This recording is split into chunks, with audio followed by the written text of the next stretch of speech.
வஸல்லம் அவருடைய சுன்னத்துகளை வாழ்க்கையில் நடைமுறைப்படுத்துவதில் பெறக்கூடிய நன்மைகள் என்ன என்ற தலைப்பில் சாலிஹா அவர்கள் ஒரு சிறிய உரையை நிகழ்த்துவார்.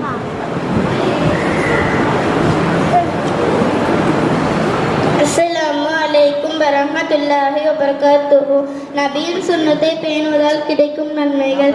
நபியின் சுன்னத்தை பேணுவதால் அல்லாஹ்வின் பொருத்தம் கிடைக்கிறது, அல்லாஹ்வின் பிரியம் ஏற்படுகிறது, நபி அவர்களின் ஷஃபாத் கிடைக்கிறது, ஈமானின் ஒளி அதிகரிக்கிறது, ஃபர்லான அமல்கள் பாதுகாக்கப்படுகிறது, பித்அத்கள் அழிந்து போகிறது, வியாதி நோய்கள் அணுகாமல் பாதுகாக்கப்படுகிறது, உடலுக்கு உற்சாகமும் ஆரோக்கியமும் கிடைக்கிறது, மனக்கவலைகள் சங்கடங்கள் நீக்குகிறது.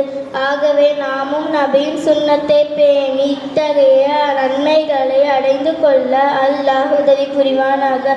ஆமீன். அஸ்ஸலாமு அலைக்கும் வரஹ்மத்துல்லாஹி வபரகாத்துஹு.